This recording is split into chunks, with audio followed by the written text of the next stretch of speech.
Vamos lá, então. Vamos voltar a falar sobre a tragédia de Brumadinho. O ministro do Meio Ambiente, Ricardo Salles, disse em entrevista ao Jornal da Manhã da Jovem Pan que, abre aspas, segurança de barragem não é tema do Ministério e sim do IBAMA. De acordo com o ministro, todos os órgãos públicos, estaduais e federais devem e estão atuando para aumentar o nível de segurança das barragens, fazendo monitoramento de situações de risco. Salles também criticou a tecnologia usada para as barragens. Nós temos um trecho aí para mostrar para quem nos acompanha em vídeo.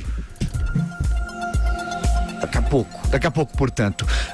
Para o ministro, é preciso olhar o caso da barragem de Fundão, em Mariana, ocorrido em 2015, como exemplo a não ser seguido. Segundo ele, a tragédia ambiental foi o maior naquela ocasião, mas Brumadinho superou em tragédia humana. Os números já mostram isso. Vera? Pois é, supera em tragédia humana. A gente mesmo falava nisso aqui sexta-feira com a Cristina Serra, né? Ela já previu essa realidade diante da topografia, do fato da região lá ser muito mais adensada, de ter a própria sede da Vale com os funcionários trabalhando. Silvio, eu acho que é importante que o ministro entenda que tem esse grupo de trabalho aí, né? Um gabinete de crise criado. Portanto, a responsabilidade é coletiva, é conjunta, e que eles atuem de maneira integrada, inclusive também com as autoridades mineiras, para que não fique, isso aqui não é responsabilidade nossa, isso é daquele, é de outro. Acho que a grande ciência, e por trás de se criar um gabinete de crise, é que as responsabilidades sejam integradas e não se perca tempo discutindo de quem são as atribuições. A ideia do gabinete de crise é ganhar economia de tempo, economia processual, agilidade e poder decisório, e não ficar perdendo tempo com isso a respeito de quem são as atribuições, que se haja. A gente já viu muita perda de tempo no episódio de Mariana. Ele tem sim de servir de exemplo para que se tomem iniciativas mais certeiras e menos nessa linha de jogar a responsabilidade, tocar de lado a bola. Andreas, a sua análise. Dois pontos, um sobre o qual eu já falei, 2 pontos da entrevista dele que merecem especial atenção. Uma é a ideia de que cabe à fiscalização se dedicar às barragens de rejeito no caso de maior risco, deixando aquelas de menor risco sob menos atenção. Não quer dizer que se vai negligenciar, mas sob menos atenção. O caso de Brumadinho é exemplar. O complexo tinha nota 6, portanto alta complexidade na escala estabelecida pela fiscalização e, portanto, o licenciamento da sua expansão seria muito difícil e teria uma tramitação obrigatoriamente lenta. E seria bom que fosse assim. O que se fez no comitê relativo, composto pelo Estado de Minas Gerais, do governador Pimentel, deu-se um jeitinho, um puxadinho, se rebaixou para 4. Tornando, portanto, o complexo de menor risco e agilizando o licenciamento para sua expansão. Foi o que aconteceu. Então, foi ingênuo o ministro nessa análise.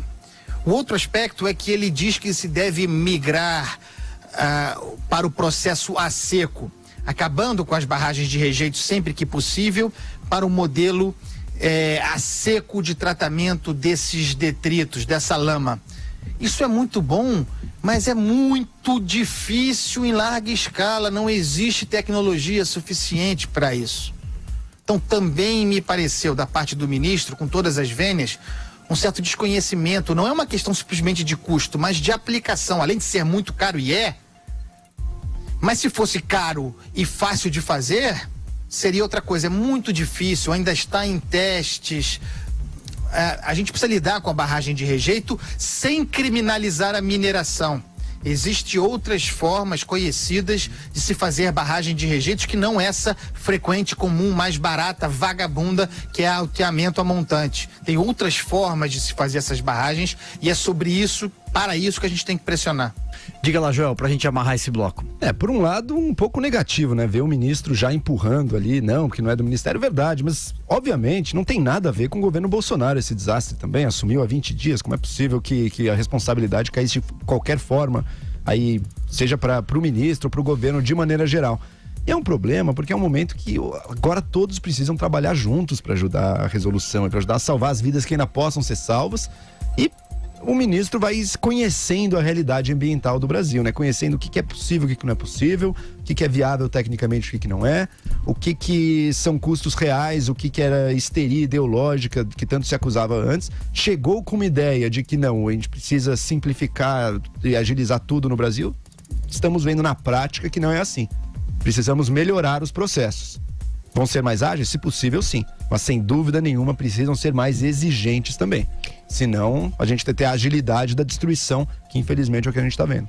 Voltando à questão da punição, eu fui até a deputada Janaína Pascoal para ouvi-la depois dos tweets dela que eu me referi. Ela respondeu aqui, ela disse: Vera, o problema é que as pessoas, mesmo as da área, estão pouco familiarizadas com os crimes omissivos. Todos os crimes estão previstos no Código Penal e podem ser praticados por omissão, por aquelas pessoas que têm o dever de evitar um resultado.